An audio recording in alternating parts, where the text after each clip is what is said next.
Get to Kohl's this weekend for Kohl's Cash Anniversary Sale. Friday through Sunday, everyone gets $15 Kohl's Cash for every $50 spent. Earn it on everything, even our biggest brands, like Nike, Levi's, Beats, KitchenAid, Fitbit, Under Armour, and so many more. The more you spend, the more Kohl's Cash you'll get. No limits. Everyone gets $15 Kohl's Cash for every $50 spent. This weekend only at Kohl's. Some exclusions apply. See store or kohls.com for details. Blog Talk Radio. Here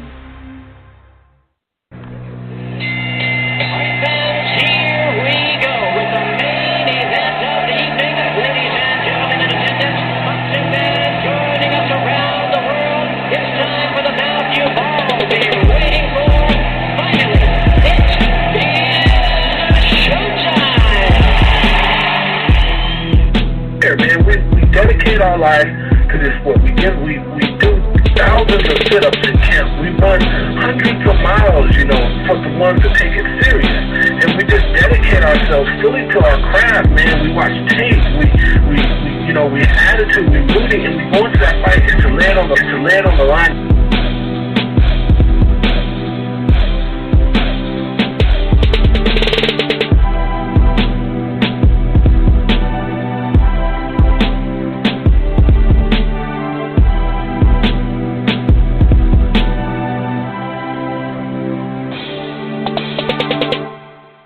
College basketball fans, the College Ball Show returns.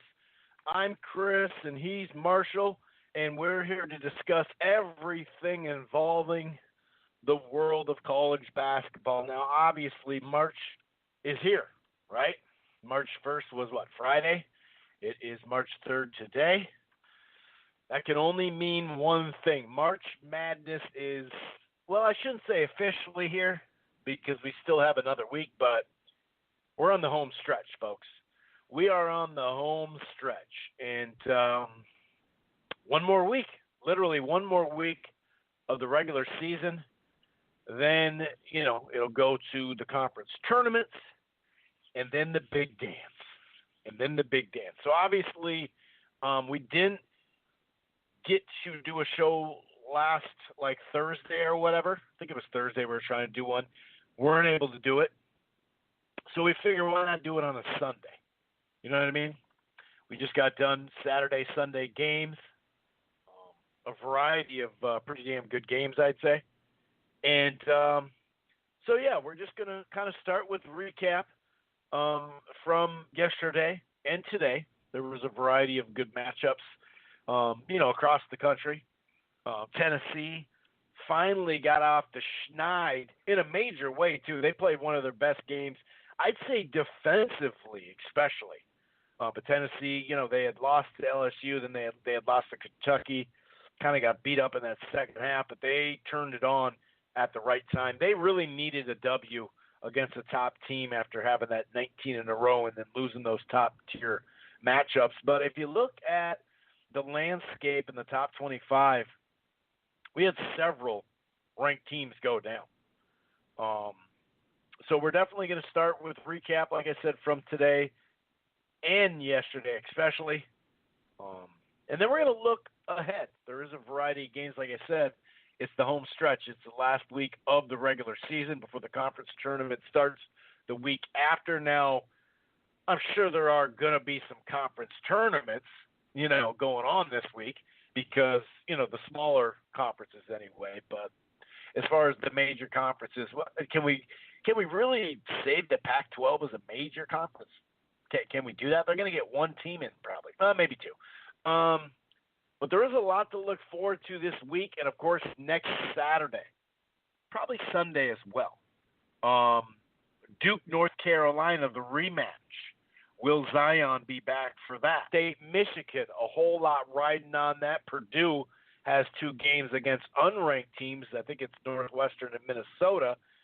If they win out, they're going to be in control of that. So a whole lot of things can happen on the ACC and the Big 12, SEC as well. Houston and Cincinnati, a rematch from a pretty good game probably about a month ago. Wisconsin against Iowa, Virginia Tech, Florida State. So there is a variety of matchups that we're going to look ahead and just kind of break it all down. So if this is your first time listening to the College Ball Show, it streams live right here on blogtalkradio.com/Rope-A-Dope Radio. So it streams live, it archives. It's basically the headquarters, Rope-A-Dope Radio, right?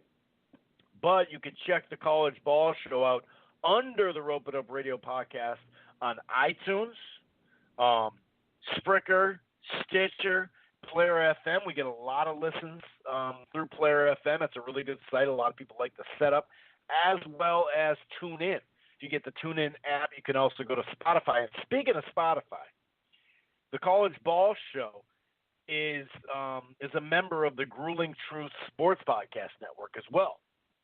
So, and that could be found, on iTunes and Spreaker. They actually have an app for that, and a variety of different places where you listen to your podcast. But you can also check out the College Ball Show under the Grueling Truth Sports Podcast Network at iHeartRadio and on Spotify. Okay. I will be telling you about a little bit of a deal a little later in the show. It's streaming.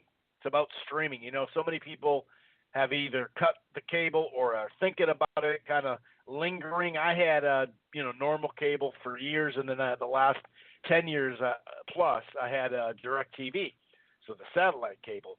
And now I'm on DirecTV Now. Okay, you can start the trial for it's a 7-day trial. You can do it for free. Some of the pricing is very, very affordable.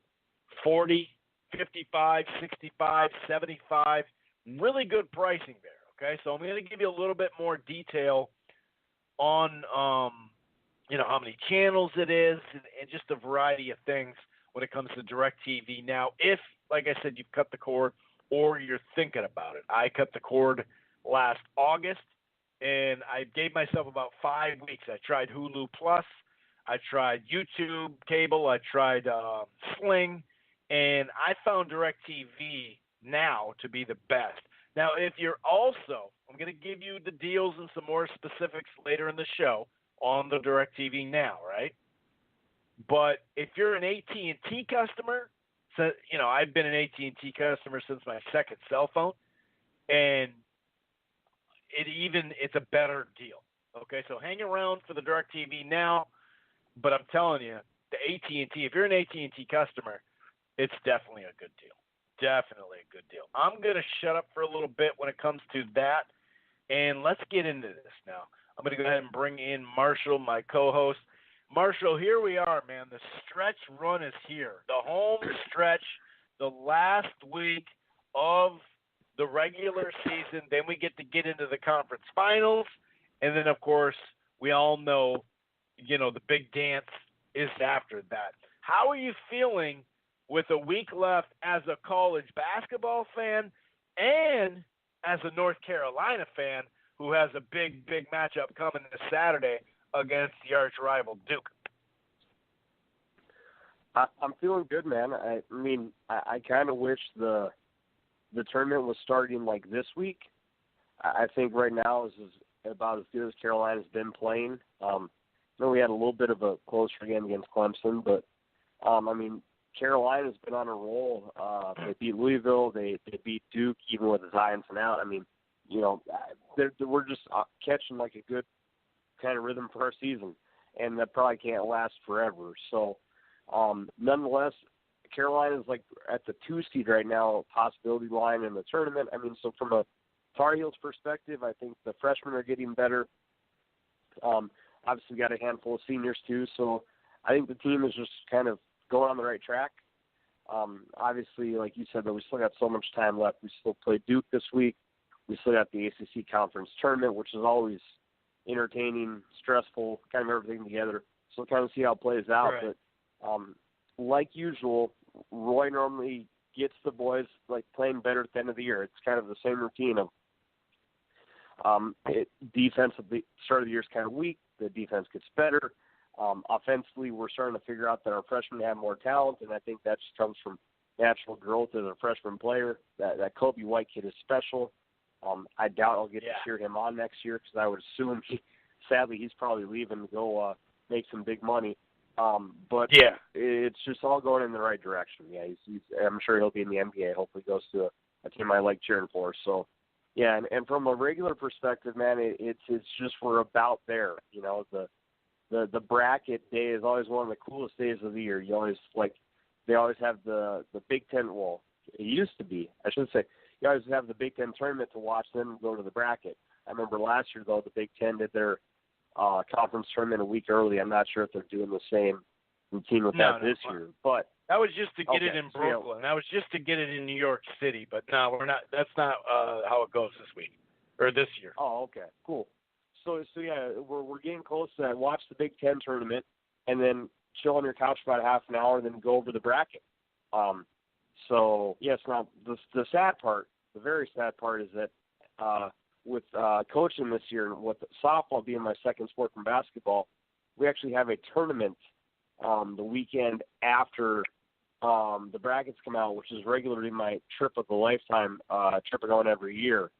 And our spring break is different from my last district. So for the first time in 6 years, I'm probably not going on my March Madness basketball trip, and it's hard to literally say those words because it is a 5-day I like journey. how you said probably not.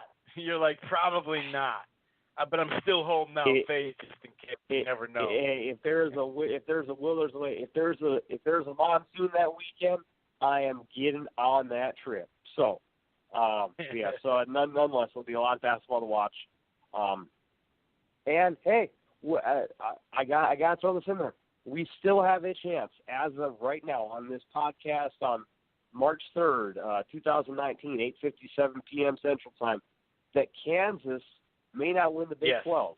Now, it's not locked in that they can't, but it's looking good, brother. Finally, we have a chance that cannot be a Big 12 championship contender, and that honestly makes me smile.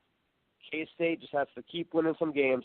Hell, Oklahoma State almost beat Kansas, which would have really helped, but hey, the Jayhawks are not alone in first. They've not clinched it yet, and we can maybe have a year where it doesn't happen for once. I mean, the conference needs it in general, man. But I'm still, I'm not holding my breath just yet. You know what I mean? But this is because I remember last year it came down to the last 4 games, but those 2 games happened, and I think this week we were like, yeah, it's gonna happen. They're gonna win now. But this is probably the closest it's come down. Like you said, literally 2 games, to go. And welcome back to the party, Texas Tech. Hey, what do you know? They've rattled off 7 in a row. They're looking like early January up in this thing, dude. And from a Gophers perspective, I wish we could go back about a month. If I could go back a month when they're, vying for that 5th, 6th, 7th, 5th, 6th, right in that area.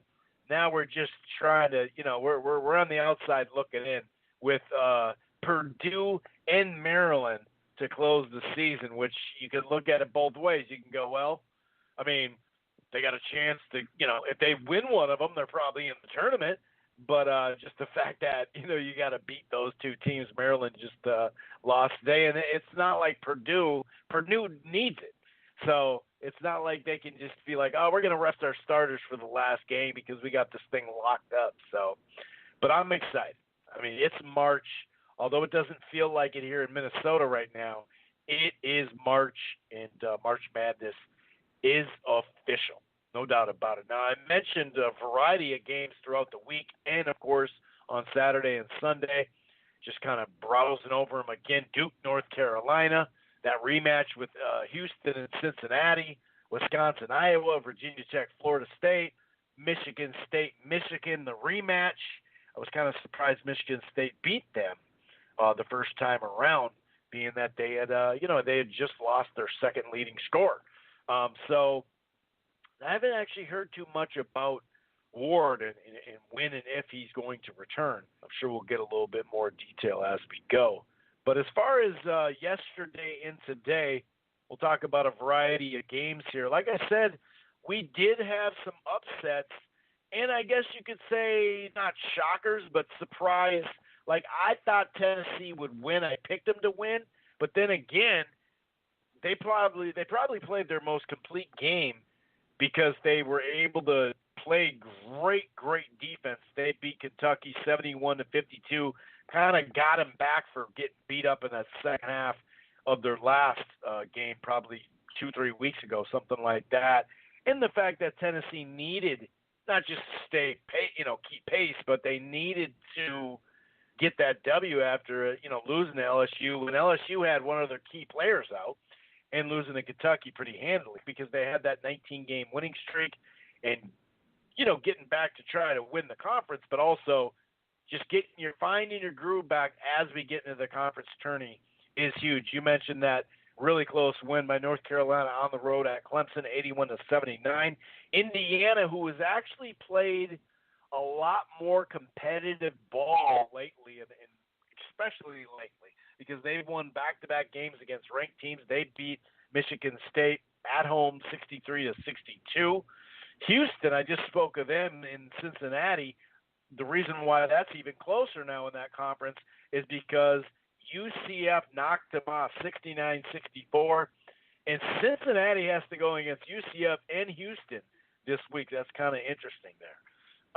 Utah State, speaking of upsets, Utah State beat Nevada 81-76. What else we got here? Purdue, I thought that was going to be a good game, Purdue and Ohio State, but Ohio State was out without their I think leading scorer and rebounder. That was kind of a last-second type thing that just kind of happened. So Iowa, they started out good, then they kind of faded, then they got back into the mix for sure, and now they're fading a tad bit anyway. They lost to Rutgers. They lost to Rutgers at home. Now, I know their coach wasn't there, but it's at home. It's late in the season. It's Rutgers. Like, they're not that bad, don't get me wrong, but 86-72, they got freaking wallops, man. And Wolford, who got ranked number 24, they got ranked last week for the first time in school history. We weren't able to do a show late last week, but that was pretty cool. That was really cool. And then today, Maryland, that was a back and forth game, and Michigan just found a way to kind of pull it out at the end and get enough of a sizable lead to get the job done. Creighton and Marquette had a game lead. Creighton now has beaten Villanova and Marquette in like a week and a half's time. Washington lost not long ago. They got back against a Stanford team, 62-21. What are your takeaways from some of these games, especially the marquee matchups? It was nice to see Tennessee kind of get their groove back and look really good, especially defensively. Like I mentioned, after, I'm not going to say struggle because they lost to two quality teams, but, 86-69, that second half got pretty ugly. They lost a really tight one to LSU. Both those games were on the road, so I just think it's important to kind of find their groove. They had that 19-game winning streak, and they found their groove all right. They dominated. I think for 30 minutes, they once they got the lead with 30 minutes, the rest of the 30 minutes, it was a wrap. It was done. 34-28 in the second half after getting up 37-24.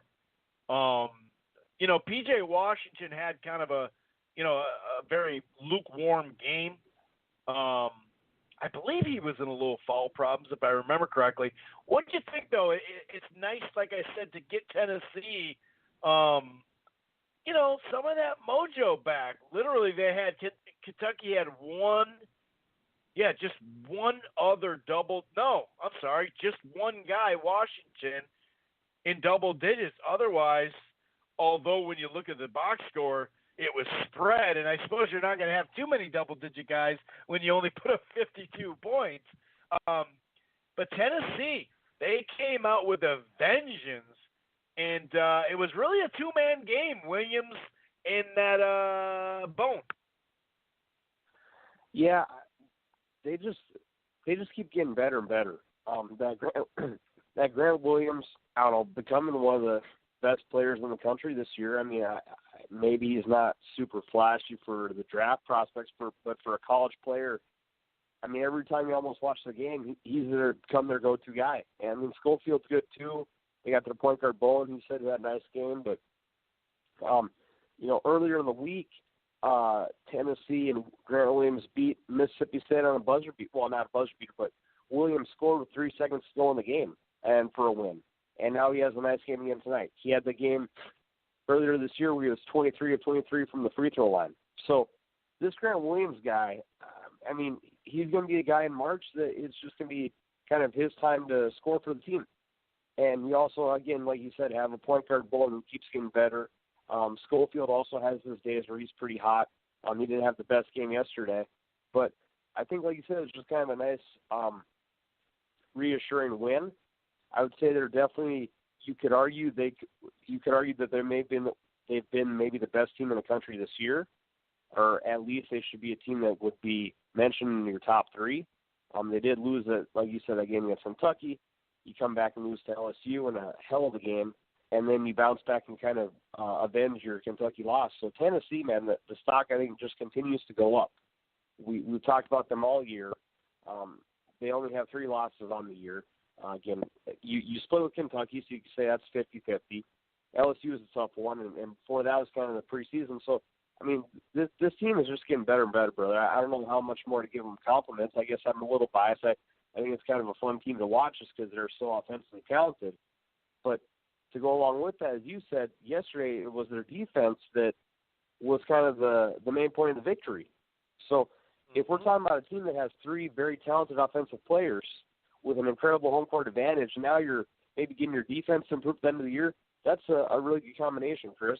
I mean, Schofield, Bowen, Williams, those guys can all score 20 points plus a game, and normally a lot of the times when they win, 2 of the guys are scoring over 20 a game. And now you're maybe showing up the defense a little bit near the end of the season. That things are looking better. And, then Kentucky and LSU are still playing for that number 1 seed in the SEC tournament, which we've said for the past month is going to be a hell of a fun tournament to watch as we get to conference tournament weeks here pretty soon, my friend. Yeah, and we should mention that veteran center that's played really good, fit really well as a transfer, Travis Reed, or Reed Travis, whatever the hell his name is. He's actually from here. And he was out. He's been out since, it's probably coming on 2 weeks now. So they're going to need him back. I think he messed up his ankle a little bit. So, that should be defensively. They didn't seem as sound. But just Tennessee had it going. I mean, there's really no way around it. They definitely had it going. And, when you look at Purdue, man, this has been a really good story. They had, was it one? Yeah, one starter back from the team last year. 1 or 2. And, they had a rough start. It's so crazy to think how many games they lost, before the season. I shouldn't even say before the whole season, but they lost about 5 games before the first of the year. And you're thinking, that's no big deal. They're kind of excused. The last 2 years they had a team, obviously Sweeney and a lot of different guys, but they did have, obviously they had Edwards, the brother and everything like that, but they had that long lanky dude who came off the bench last year, and so they did have some role players that have just kind of had to expand their role. But it's really impressive what they've done. Really, if you look at the turn of the year, they beat Iowa, who was ranked at that time. Then they lost, on the road, no big deal, to Michigan State. Then they went on a really nice win. They beat Wisconsin, beat Indiana when Indiana was actually playing good at the beginning of the year, beat Michigan State to get them back, and they went on almost a 9-game winning streak. And so I've been really impressed, and they've only dropped 1 game, and that was on the road at Maryland for quite some time. So, kudos to Painter, dude. he's really got. I think, especially if they win it, and they got a good chance of winning it. And we're gonna get. Every week we kind of break down the conference races and just kind of give a little detail on that. Obviously, we'll probably dig in deeper to the top 2 or 3 teams so we know who they're playing and whatnot, and who has the best shot and like, things like that. But it's a pretty big deal. It's a pretty damn big deal, man. I think that's talk about overachieving, man. I mean, they especially this. It's one thing to be like, all right, we got to transfer. We got some veteran. We got a really good stud as a freshman, and he's one of our leaders, and to have a good start to the non-conference, that's different, But like I said, I can't stress enough. Just looking at their record right next to their conference record, like at the first month and a half of the conference, games, it was just funny to see. But they just kept climbing and climbing and climbing, and like I said, Ohio State, their best player was out. I think he's going to be back soon, but he was out, so maybe that's why it's such a blowout. But 81-56, dude, that's pretty dominant. Just in general, like I said, they've been playing really good. I've been watching K-State a fair amount. Baylor has actually played a lot better of late. They went on a winning streak of their own, and I did see chunks of that game too. K-State is just kind of a crafty team that finds a way to get the job done. And like you said, they got a shot to win it. And that's another one where we wouldn't have thought that was going to take place. And then, like I said earlier, for Texas Tech, welcome back to the frickin' party. Because did they look frickin' strong earlier this year, man. And we've always said it's just, it really comes down to their offense, because defense, they are nasty. Maryland and Michigan today, 69-62, really quality win there for Michigan. When you look at their box score, and they only got two points off the bench. Now, you tend to tighten up your bench turning time, obviously. Maybe not as much as you tighten it up for the NBA playoffs. But then again, that's the best of 7 series. But a very spread offense if you look at the starting lineup. 2 guys with 11, 2 guys with 12, and 1 guy with 21. And, one guy had Simpson had 10 assists, Teskey had 10 rebounds. It was just kind of a, just a nice blended game. And so I really liked what I saw chunks of it because I was working. It looked like they did a pretty good job on Fernando, holding them to only 13 shots. I mean, he had 10 boards, but he only had 12 points. Very similar kind of spread on the Maryland side, 12, 11, and 3 guys with 10, and only 4 points off the bench. I think it's important. Oh, that's weird. They both were 6 for 20 from the 3. I think it's kind of important to get a win like that for Michigan. Just in general, obviously it's important for everybody, but they only hit 6 threes, so it's not, they generally take a fair amount of threes, and I think that's, I think that's important for them to win games without relying on that 3, and they can do it a variety of ways. They have some really solid players, some good role players as well. I'm wondering if Michigan is kind of all the way back, because, they've had their little herky-jerky lose to Penn. I was kind of surprised that, at home, that they didn't beat Michigan State. That kind of threw me off, especially when now Michigan State right now is without 2 of their 4 top players. So I was kind of surprised at that one at home. But, they bounced back nicely, destroyed Nebraska. Now they got, Maryland, and then they only have one, or they beat Maryland, and now they have 1 game left, and that's it. So what do you think of this Michigan club heading into March Madness? For a while, they looked like they were going to be potentially a 1 seed, and a lot can happen, obviously. We know how this, the last week and then the quality wins you can put together. If one of the top teams, let's say the top 8, if one of them or two of them falter down the stretch, even minorly, and the other one has 3, awesome wins to close the season, they obviously could be even higher seed than we think. But what do you think of Michigan as we get to tourney time? Because midway through the season, they look like one of the teams. What'd they get to, like 17-0 or something like that? I mean, I think with all the teams we've seen this year, they only have one bad loss in the season. So I would say I was just giving Tennessee credit. They could be one of the best teams in the country. I don't see how you can't say the same thing for Michigan. I mean, they have one more loss than Tennessee. Tennessee's got 3 losses, and Michigan has 4 by 7. You lost at Iowa, which is always a tough game, and you lost at Wisconsin. And your one bad loss in the year is at Penn State. So, I mean, that's like you said, that's 1 seed potential. Maybe their resume is not quite going to be on the top 1 seed line, but yeah, you won 17 in a row. You have 1 bad loss in the season. You've become about as good of a defensive team as you normally have been, or even better this year.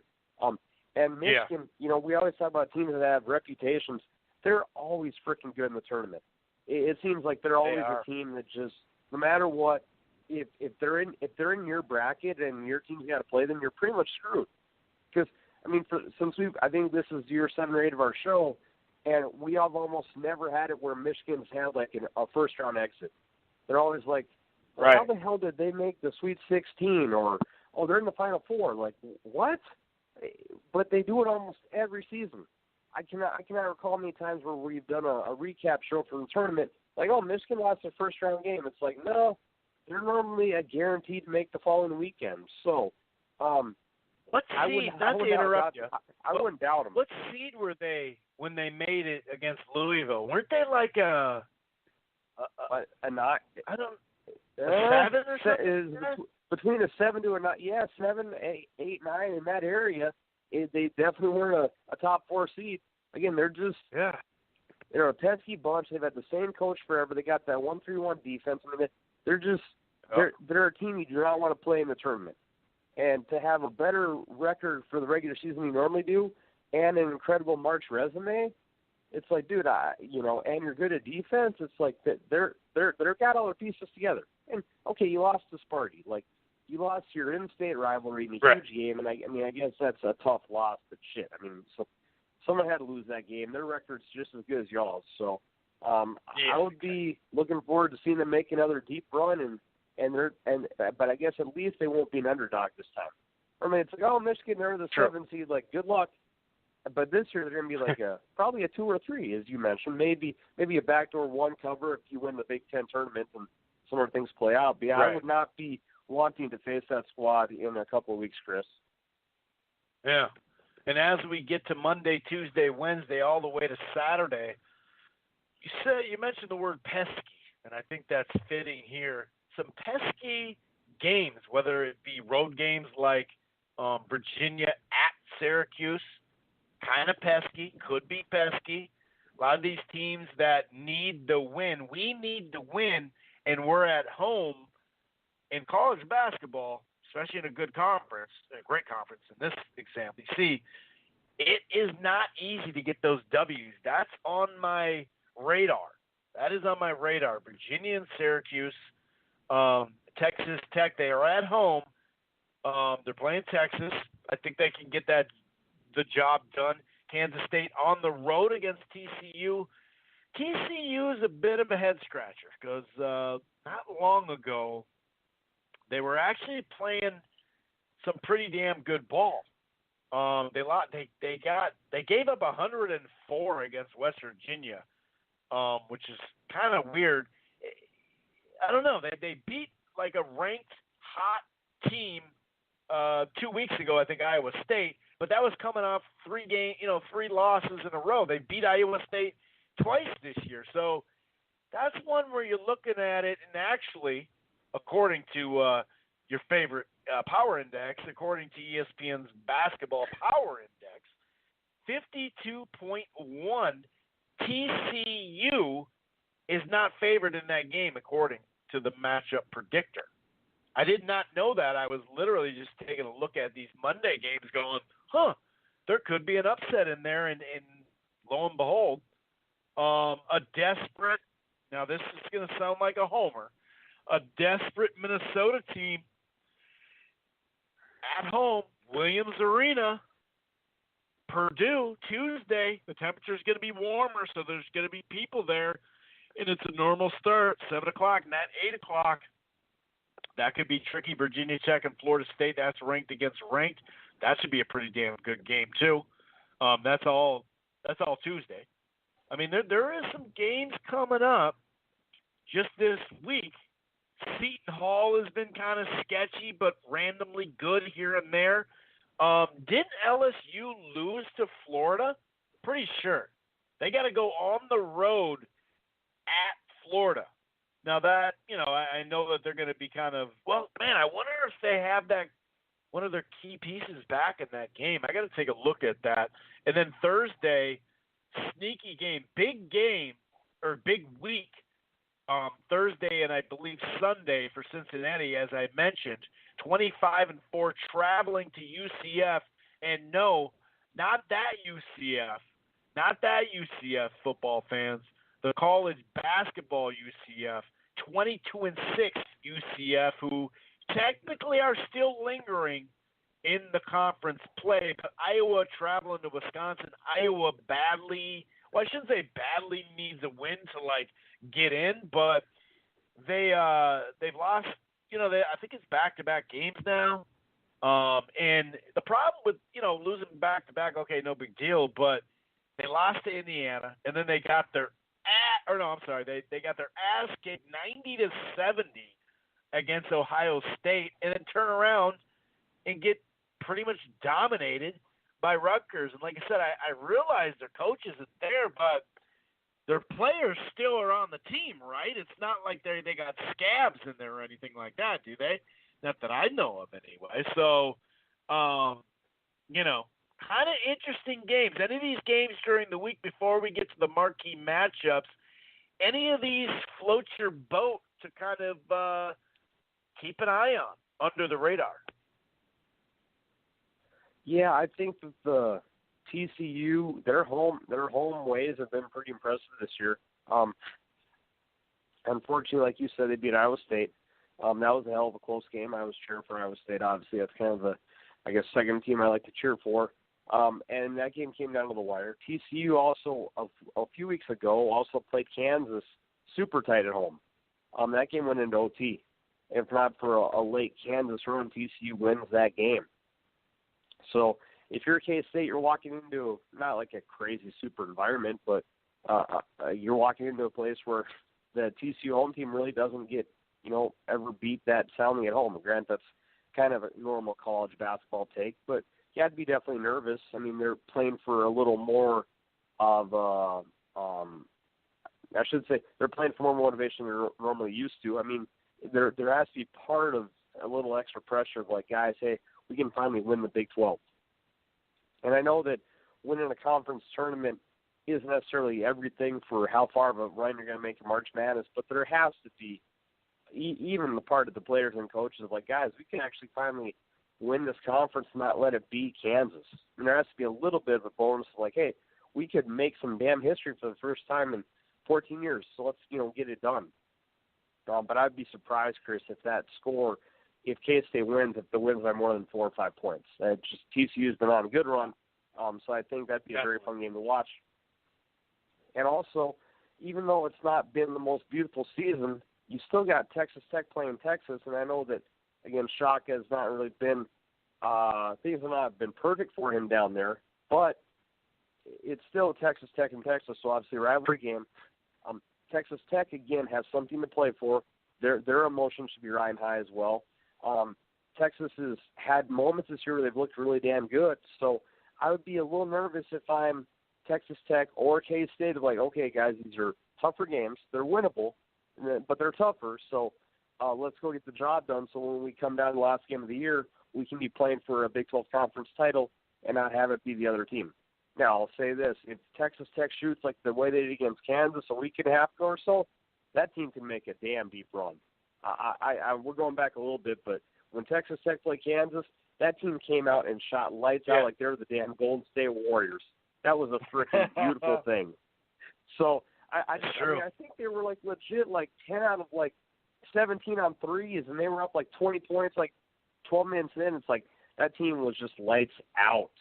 So, and again, they're luckily at home. They play Texas at home in Texas Tech, where they've been taking care of business. But yeah, just a little interesting Big 12 drama to make things more entertaining. But I think both teams will win, but obviously it'll be a little bit of a tougher task for TCU, given some difficulty for K-State on the road. Yeah, that team reminds me of that 97 Minnesota Gophers team. Oh, wait, that's right. That team doesn't exist because it's been bleached out of the existence of the NCAA history. Anyway, and that's why we have a Minnesota Timberwolves / Minnesota Gophers show, a weekly show. You know what the show is called, Marshall? It's called Living in Loserville. That's what it's called. Pretty fitting, isn't it? Not bad, huh? Some dude, I posted I posted in a variety of places, on Facebook, and some dude, when I first started posting, is like, I totally listened to it, but I'm turned off by the name. It's like, dog, get a hold of yourself, dude. We suck, dude. The Lakers played here in 1950, dude. Those aren't, we have 4 championships in 1950. So get over yourself, dude. You know what I mean? It sucks. We suck. Just accept it. It's Loserville. Get over yourself. Anyway, you're not gonna listen to it because you just straight up say it. No way. You actually admit that your team suck? No way. It was pretty funny. But anyway, let's get to a couple of these big daddies coming up this weekend. The granddaddy of them all. No, we're not talking about the Rose Bowl, but we are talking about just a crazy rivalry. And if you look at, this rivalry has been going on for quite some time. Obviously, Duke joined the party in the mid-'80s. They finally, were, they had Coach K. And it started to heat up. And obviously, Duke finally got over the hump. I shouldn't even say finally. But once they got over the hump, they were doing the Humpty Hump. They were going crazy, dude. It's just win, win, win. And ever since then, late 80s, it kind of reminds me, but over a longer period of time, the Florida State Miami football, where although, like I said, longer time, but the fact that the team who was better that year will go to the national championship game and have a good chance of winning it. If you look at, the last 20-some-odd years and how many titles they have together, it's pretty damn intense, man. Duke, North Carolina. Duke is favored. If you're according to ESPN's Basketball Power Index, Marshall, my co-host Marshall loves this. Sometimes he can't sleep at night. He'll just look up the Power Index and see what's going on with it. 54%. They got Duke. They got the Duke Blue Devils, your arch rival, your enemy, just down, 7 miles down Tobacco Road? Who gives a shit? 7 miles, 7.5 miles? I don't know, but it's damn close. What says you about this matchup? And we're all anticipating that the most explosive player on the planet, the second biggest guy in the NBA, did I mention he played in college? Zion Williams. I believe the man is going to be back. Might be a little bit different this time around. What says you, a real deal Kakalaka Tar Heel fan? At home, it's huge. Okay, I got the confidence going on too. We did beat them. I guess we're not sure what kind of Zion shows up. I just saw on ESPN Ticker this afternoon that Coach K says he's not coming back until he's 100% healthy. obviously, if you're a Duke fan, you don't want to rush him back. I mean, it's a bruised knee. I mean, I don't think it's something that's going to necessarily lead to like a worse injury. I mean, I think he's okay, but again, you want to take your time because bigger picture for Duke is, he's healthy for a March Madness run, and as much as the rivalry means, your season perspective is a bigger deal for the the playoffs. So we'll see there. I mean, obviously, like I said, Carolina's been playing incredible basketball. Basically, a few games before we played Duke, we've been just on a roll since then. Obviously, the win to beat Duke was huge after that. We beat Florida State since then. We had a good win against Syracuse. We also took care of business against Clemson last night. Things are looking up for the team.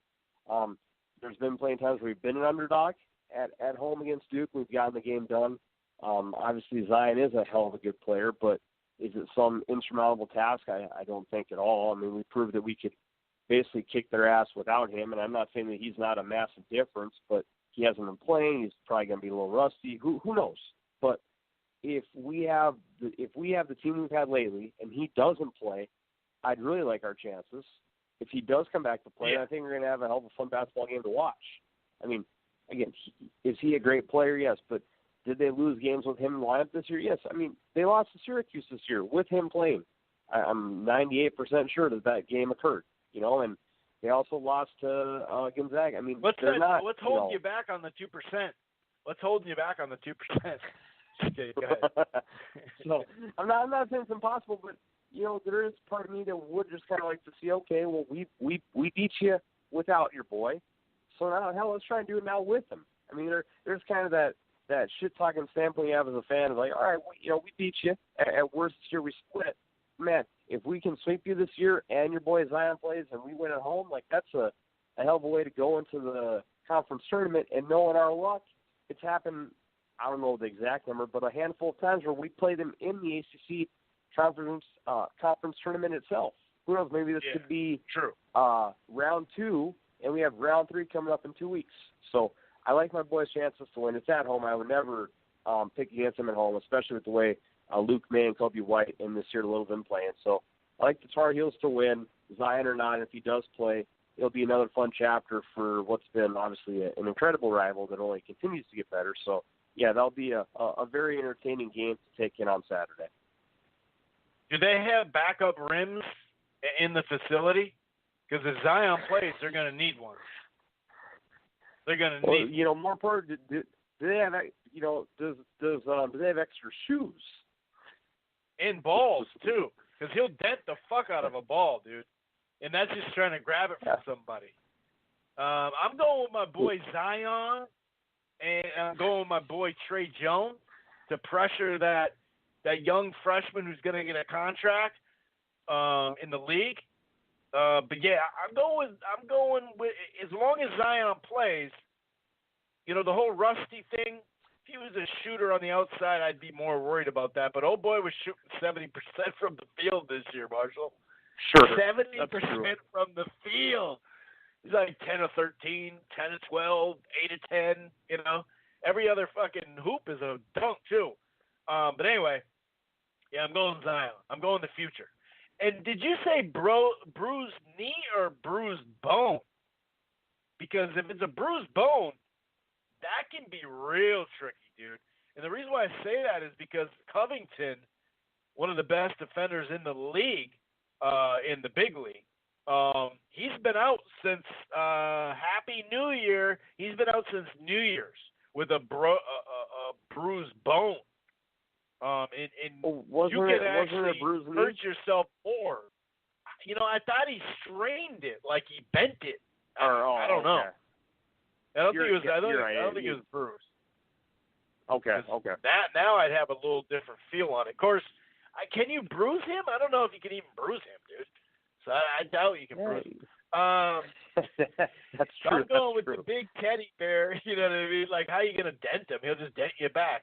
I'm going with the big teddy bear with a nice smile, Zion Williamson. Teddy bear in the interview, bad mother effer. Karen, they better have a backup rim. That's all I'm gonna say. Backup rim is needed. If you're DVR in this game, put an extra 35 minutes on it because it takes a little time to replace rims and shit like that. So anyway, so we got Duke, North Carolina, Michigan, good old Sparty land, Spartyville. I doubt it's been called either of those. I'm going with Michigan. How the hell is Michigan going to lose this game when they don't have two out of their four? Well, one guy's gone. I might as well stop talking about that guy. He's done. Now, I think they're going to get Ward back. Are they getting him back earlier than I thought? Because good old trusty ESPN's Basketball Power Index, Marshall, 73% to 27. What the hell's going on? Do I got to refresh here? Did they get this thing wrong? Did Ward come back? Is Draymond coming back? What's going on? Hey, if Draymond and Mateen Cleaves comes back, man, with the Flintstone kids, I mean, who knows? Who knows what could happen in that game? I think I just talked about 10, 15 minutes ago. Michigan, one of their losses on the year was against Sparty, and why would they not split the season series? They won on your home turf. Now it's time for you to return the favor and win back in their home turf. And obviously, injuries, have not been helping much.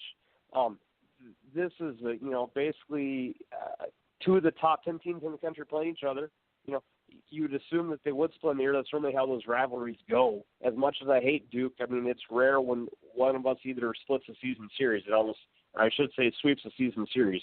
You can go in any conference you want. Even Kansas and Kansas State, or whatever teams, whatever rivalry you want to pick in the whole country. You normally always have a 1-1, and I would expect that to happen in the series. You mentioned injuries, momentum, just kind of flip of a coin with as evenly matched as they are.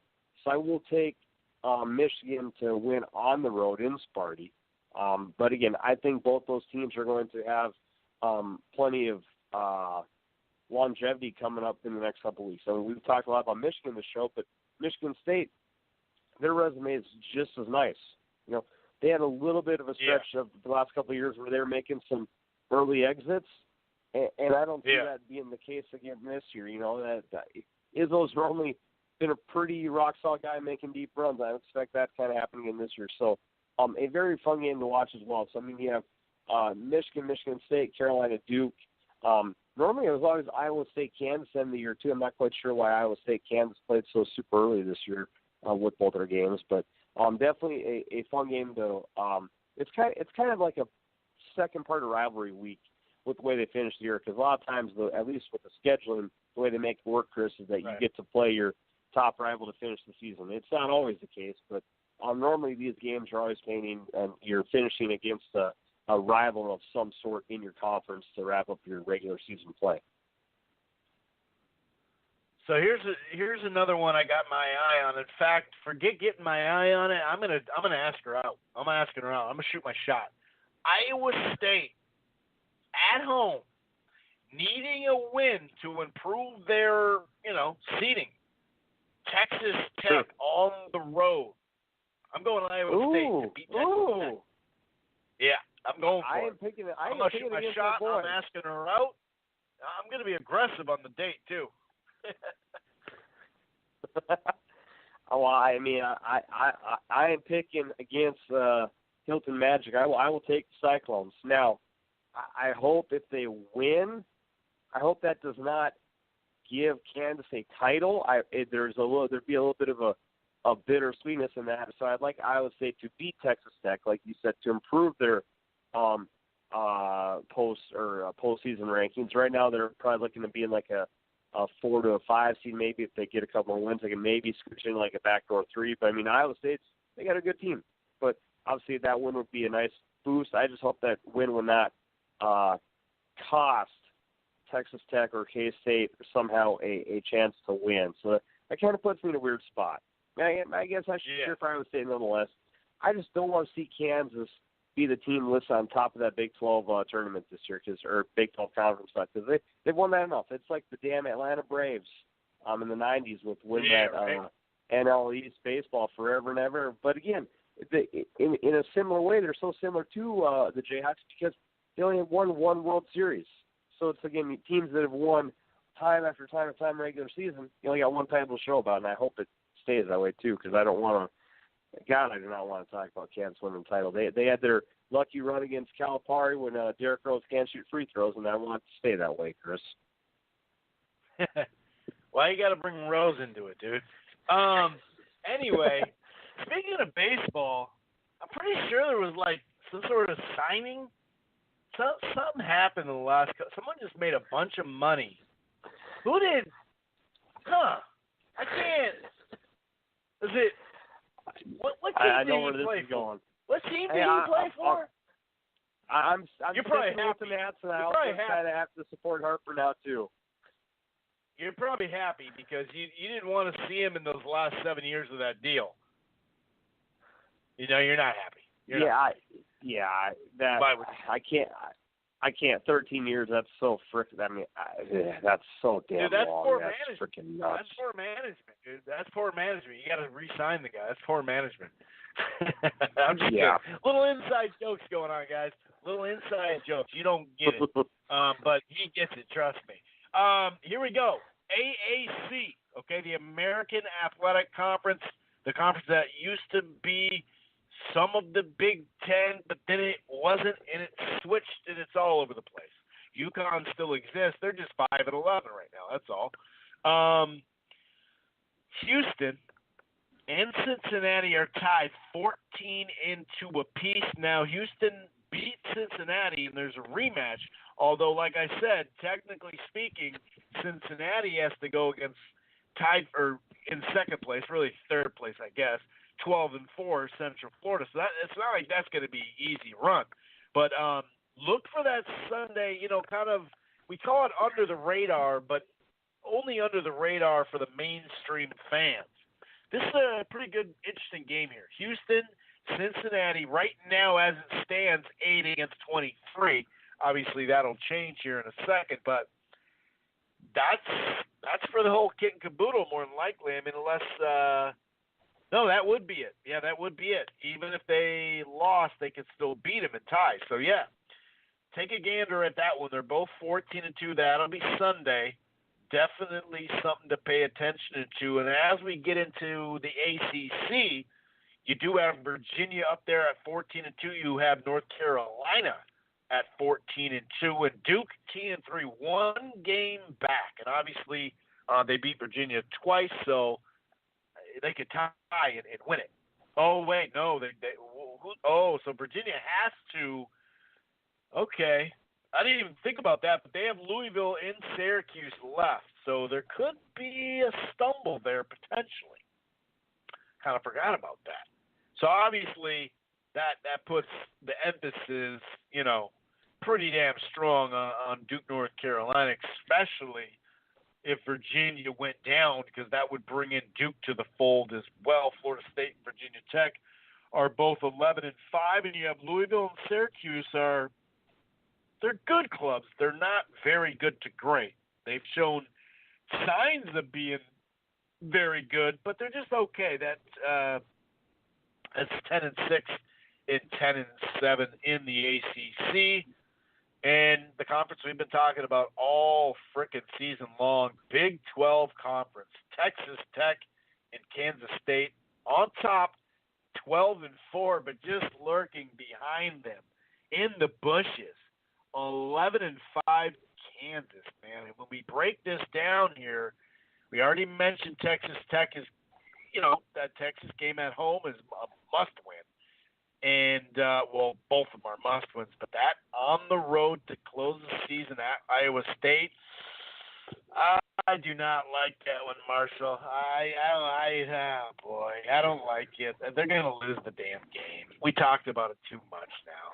Kansas State, they have Oklahoma and TCU, dude. Get the job done. Get it done. You have to get it done.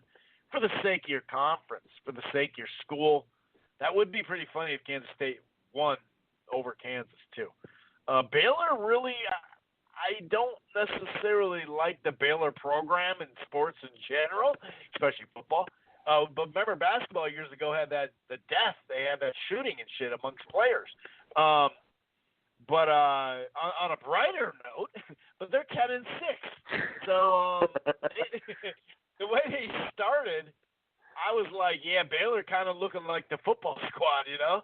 But I got to give them credit. They're actually above Iowa State right now, which we probably didn't think that was going to be the case. And Texas sitting down there at 8-8, needing wins. And this is crazy in the Big East, dude. Back and forth we go. Just at the top two, though. It's been a two-team conference the whole time. But now Villanova, because Marquette lost to them last week, but Villanova had lost 3 out of 5 and lost 3 games in a row, the first time in a long time. And then they beat Marquette last week in the rematch because Marquette had beat them the first time.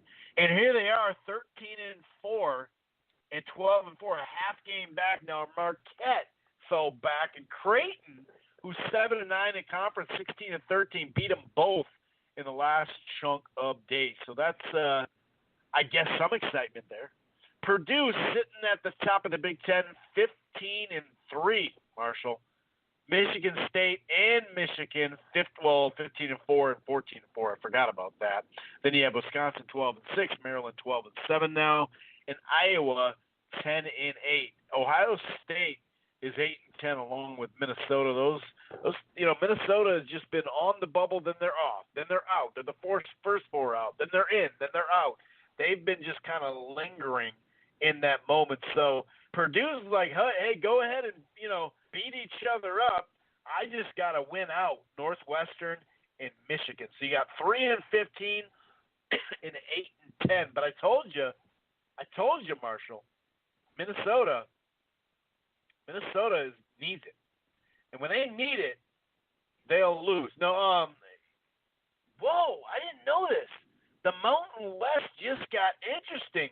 Not only did Utah State beat Nevada, but they're in first place, 14-3 to 13-3. I did not know that game that made that much of a difference.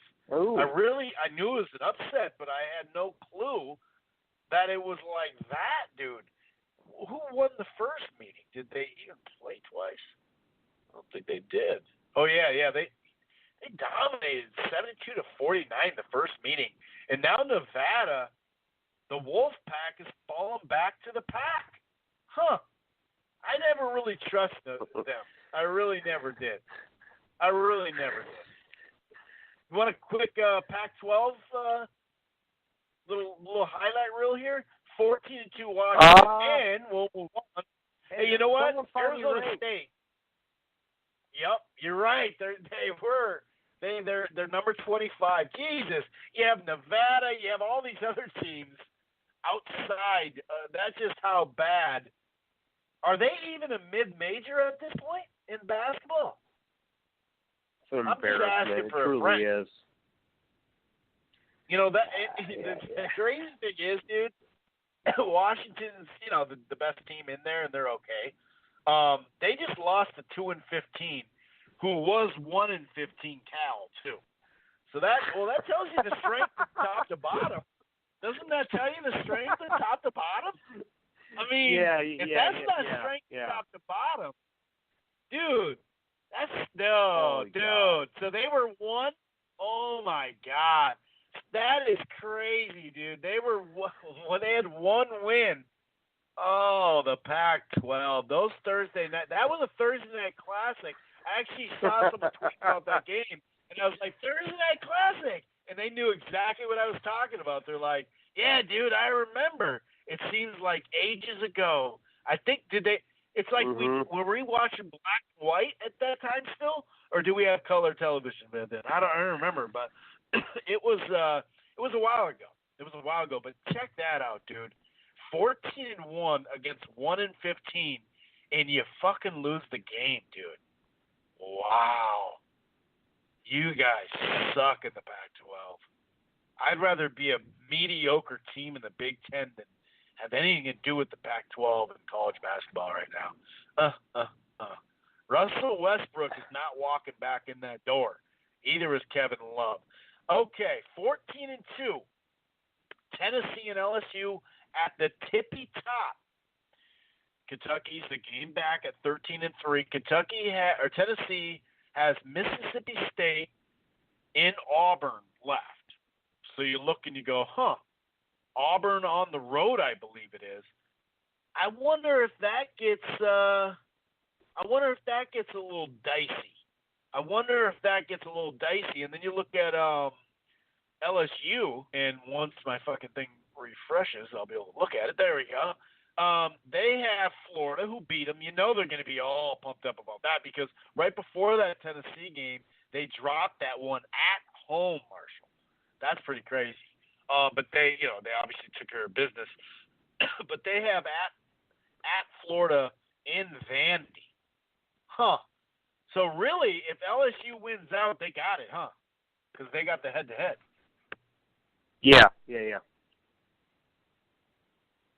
I don't know. I can't believe, like, growing up, like, and shit, I'm only 34. I mean, LSU, or not LSU, sorry, UCLA, Arizona. I mean, that was just, they always legit had, like, 2 to 3 guys who were going to be in the NBA. Stud. And it was a fun tournament to watch. Westbrook came off the bench. They made 3 Final Fours in a row. And just is UCLA, Arizona, Washington, every 3 to 4 years would have a legit good team. I mean, it's crazy to just fathom how even and I'd be even fine if we only had 2 teams, but at least just like UCLA, Arizona, someone.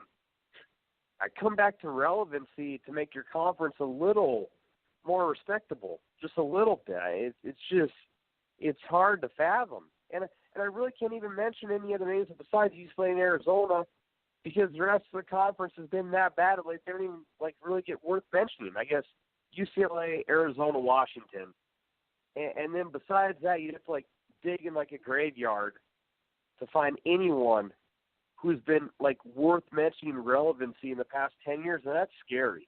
Now, again, I know that the ACC is kind of a basketball conference, but Christ, there's years where Florida State has a good team. Virginia has been on a good run lately. I mean, Syracuse. I mean, it's really not that much different than the Pac-12. It's like they're loaded. I mean, their football is okay, but they're not like a crazy football conference. It's just, what the hell? How can you continuously not get top-end West Coast talent when you have a lot of higher-end schools? I don't know, that it's just hard to fathom. I was just thinking when you talked about how sad it's been, that someone should do a 30 for 30. And we saw the great 30 for 30 on the Big East. We should do one about 30 for 30 of how the Pac-12 has disappeared. Throwback Thursdays. The Pac-10 Throwback Thursdays, dude. Oh. Yeah, what happened to the Pac-12 30 for 30? And that would be an entertaining 2.5 hours compared to what whatever shit we've been had to watch for the past couple of years. I mean, it's just, I don't know. It's truly sad. I don't know. Hell, bring Gonzaga in the damn conference. Do something. Because it's going to be the same thing next year. This is the time to move. This is the time to move on at Gonzaga. Yeah, because if now it's going to be the same deal next year. Oh, man, there's one team, like maybe 2 teams make the tournament this year. That's scary. Nuts. Yeah, if it wasn't for Arizona the last 5-6 years, where would they be? I mean, Washington, too, they did make a Sweet 16 not that long ago, but Jesus. Yeah, I know. That's crazy. That's freaking crazy. I don't get it. Well, are we ready for that? Well, for that what are we thinking here? All right. Yes, it is. Well, yes, it is. Well, I want to recap. Because we had the Jaspers and the Stags. We had people who were jerks against rocks. The Fairfield Stags. The Fairfield Stags won that one that night, 72-59. They basically said, forget about our losing streak. We have home court advantage. We're going to take care of this game. Yep. And they got the job done. So I heard they got over the 5,000 mark in that gym too. So, but it was a fire hazard, so they had to shut down the game for a little bit because once you get over 5,000 people, it's a wrap. You know, in perspective, there was only 12 turnovers by Manhattan in that game, 11 against Fairfield, so it was a very well dribbled game. Fairfield shot 50% from the field. They hit 48% of their threes. 48% of their threes, that's a pretty impressive clip. And they had 31 boards compared to Manhattan's 26. So looking at the numbers, you know, home court advantage, you don't turn the ball over, that's all you need for wins, Chris. That's the success to win the game. And so now to move on to a different conference, since we've been doing a different conference each show, we're now going to the Southern Conference. Are we on Saturday? We're on Saturday. Saturday at Southern? 3. Yep, Saturday, 3:30 Central Time. Southern Conference in Abilene, Texas. Hold on. I was gonna say I'm all over the place, dog. I don't have that one on. I got I got TBD. The Southland Conference. That's my the bad. title. Yeah, that's the conference. The Southland Conference. Southland Conference. There we go. Southland Conference. That just sounds better. Yeah. All right. So we have Central Arkansas, who on the year is 11-18. They're the Central Arkansas Bears. Now, from a geographic standpoint, I'm not sure how many Bears legit live in Arkansas. You know, when we do this crappy game of the week, we always like to look at the name of the stadium, the team logos, and look at incredible stats of these garbage teams. But from a geographical perspective, from a man that's lived in Alaska in his life and seen bears in his backyard, I'm not sure of the bear population in Arkansas. But nonetheless, the Central Arkansas Bears travel to the Sam Houston State Bearcats. Now, you may think, okay, Bearcats kind of cool name. But the way it's spelled, Bearkats. So is that some type of combination of a bear and a feline cat? I'm not sure. From an animal perspective, this game is very interesting, one may argue. So okay, I swear the record matchups on the website made the game look close, and this game is going to be an absolute beatdown. But you know what? Wait a second, I'm lost here. Oh no! Oh Christ! I'm lost. I was clicking. No. Yeah, because you hit the one below it. You hit the 23 to 6 and 6 and 23. That's what it was. You hit the 23 to 6 and 6 and 23. Yeah, okay. So they're playing. They're playing. We need them against the Demons. I was gonna say, like, oh man, this could be easy. Well, I clicked on the Central Arkansas Bears schedule, and okay. So Central Arkansas Bears are going to the Northwestern State Demons. So we have Bears from Arkansas where they don't exist against Demons who are a whole different conversation of existence in that situation. Now, from a basketball PowerPoint index, which I use my whole life, you know, whenever I'm bored, tough day at school, tough day at coaching, I have to go to the good old BTI. The Central Arkansas Bears are a 52.3% favorite. And as Chris always says, where they come up with the 0.3, we don't know. But I wish we knew. The Northwestern State Demons a 47.4% chance of winning. You know, we have some tremendous records here, and I will redo the records since I'm on the right game now, and then I'll let Chris do his magic, and I'll throw in my fun points as well. Central Arkansas in the year, 11-18 overall, 6-10 in conference. And you say, hey, why do you pick this matchup? Because Northwestern State has the same record, 11-18 overall, 6-10 in conference. Now, this game is in Prather Coliseum in Natchitoches, Louisiana. Not Natchitoches, Natchitoches. I could travel here if I wanted to. It's probably a 5-6 hour drive from my house. The gym sits 3,900, and like usual, Vivid Seats is doing their magic and just saying, "Hey, come watch us play, boys. We got some open seats for this one. We're sitting 3,900. We're probably expecting maybe 12 or 1,300. So you know the front row is there if you want it. I'm not sure. Yeah, right. Now, realistically, Chris, we're playing for conference seeding. You know, this is a game where you'll get the same conference record. Something's got to happen. Something has to happen in this game. So we have Bears from Arkansas against the Demons, who have like a demented picture. It's kind of like the Duke Blue Devils, like stepbrother. It is kind of thing going on. Yep. What's your hot take for this one, brother? Because I can't wait to hear you break this one down. You know, it's funny that you mentioned this because their first game was a hell of a game, Marshall.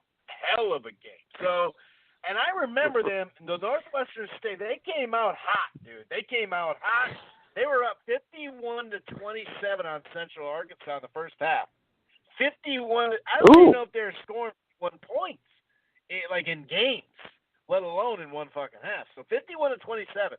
However, the Bears weren't to be denied because they came back and put 48. No. Yeah, 48-29 in the second half. Now they came up short. They did come up short. They came up short, 80-75, but 48-29 is a pretty damn good half of basketball, if I do say so myself. I'd agree. This one does have a lot of marbles. Now, I got a question for you. If you average 71.9 points on offense and you give up 76.4, is that good? Is that good or no? I think averaging almost 72 a game is good. Right. The only problem is you're getting up 76. Now, if you average, okay, this is the Demons, 66 points a game. If you give up 73, is that good or no? That's not good. I would say that's pretty bad. That's not good.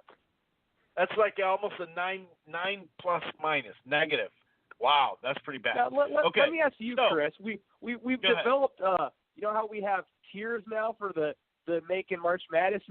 Are either of these teams in the first or second tier? Oh yeah, that's right. The quadrant. What kind of quads we got? Yeah. What quad? I'm thinking it's like a 6 or 7 quad is what I'm going with. Because this is like in the 300, dude. What do you get for playing a team in the 300s? Nothing, do you? It's like a 7 quad. I think it's the 7 quad. Yeah. What are they? If you combine the NETs for both these, what the hell would that mean?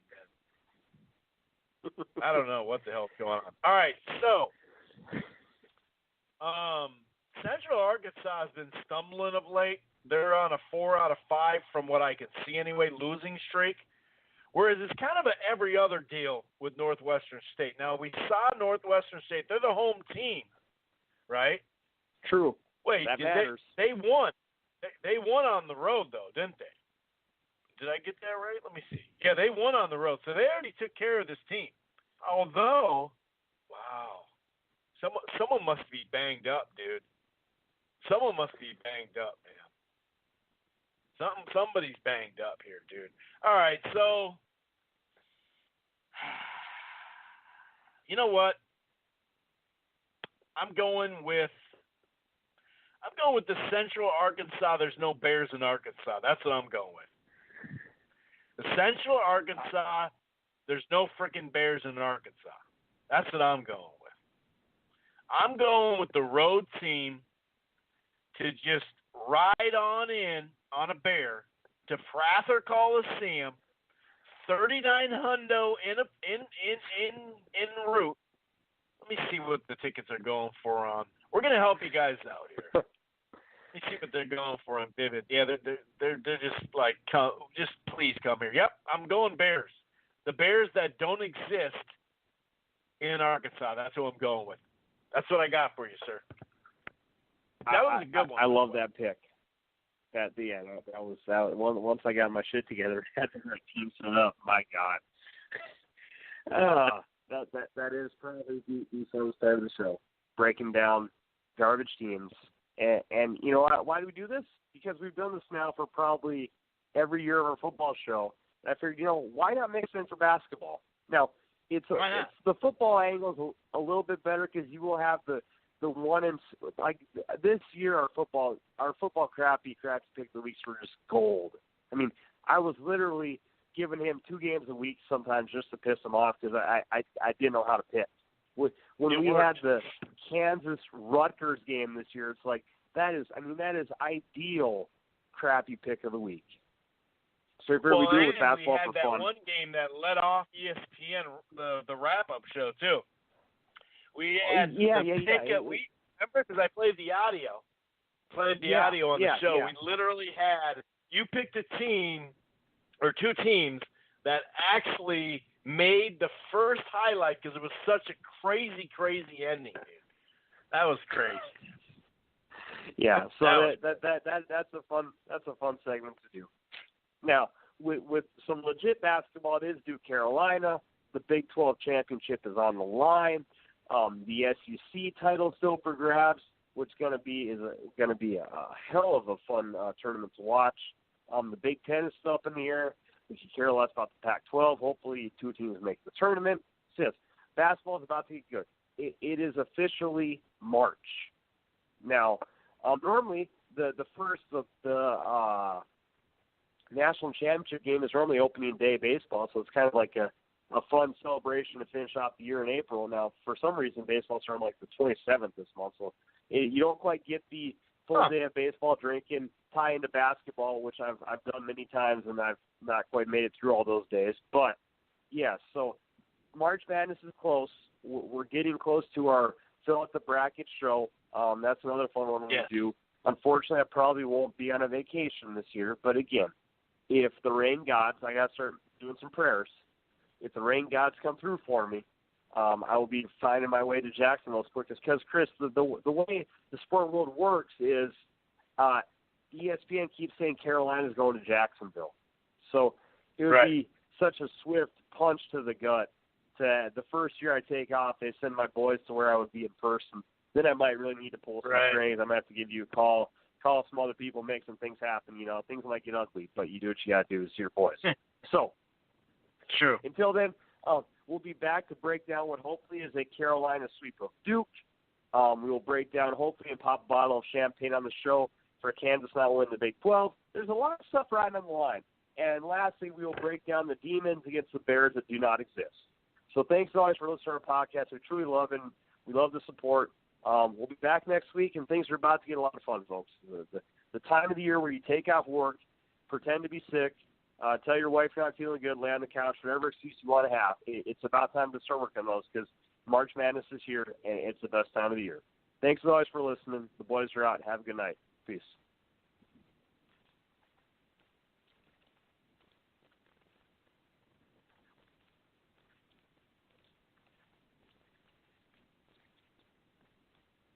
Get to Kohl's this weekend for Kohl's Cash Anniversary Sale. Friday through Sunday, everyone gets $15 Kohl's Cash for every $50 spent. Earn it on everything, even our biggest brands, like Nike, Levi's, Beats, KitchenAid, Fitbit, Under Armour, and so many more. The more you spend, the more Kohl's Cash you'll get. No limits. Everyone gets $15 Kohl's Cash for every $50 spent. This weekend only at Kohl's. Some exclusions apply. See store or kohls.com for details.